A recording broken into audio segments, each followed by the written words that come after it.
Go find your basket of fruit and pick out an apple you think looks good. Now, using a sharp cutting knife, carefully cut the apple at a slight diagonal so that it slices right through the center of the apple core. While we're here, let's save 2 of the seeds because we'll be needing them later.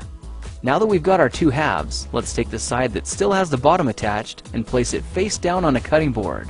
We'll need to place 2 butter knives perpendicular with the top and bottom of the apple. Now we can carefully cut down along one side of the apple core until the knife bottoms out on our makeshift spacers, then use the spacers as a guide to gently cut in from the side. When the 2 cuts meet, you'll have an apple wedge that pops right out. And while we're here, let's cut a piece from the other side the same way. Now our goal with these is to cut out 3 more L-shaped wedges about 1/4 inch thick.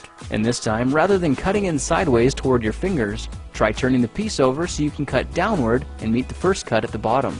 Now with a little wiggle, a new apple wedge should break free. If you repeat the process 2 more times, then stagger the pieces back together, the effect is a beautifully layered wing. Now just cut the other piece the same way and your swan's body should look like this. To make a place for the head, all we need to do is carefully cut into the front of the body and gently lift the pieces out to reveal a clean and fairly deep groove. At this point, we can go ahead and grab the other half of the apple and place it between the butter knives like before, but this time we're just going to use them as spacers to cut an even slice off the bottom.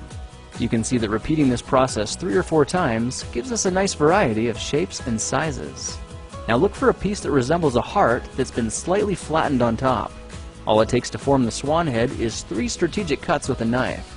I made 1 angled cut to form the head, a horizontal cut to form the neck, and 1 slanted cut at the bottom for the base. Now you should be able to see how this is coming together, and to clean it up a bit, just use your knife to round off the sharp edges. All that's left now is to place the apple seeds where you think the eyes should go, then use the side of a butter knife to press them firmly into position.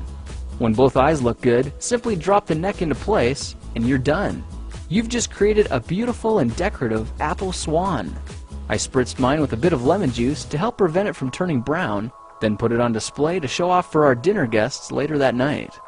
If you try using different apples, you'll get a nice contrast of colors, and every bird will look a little bit different.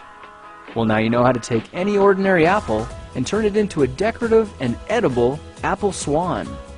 If you like this project, perhaps you'll like some of my others. Check them out at thekingofrandom.com.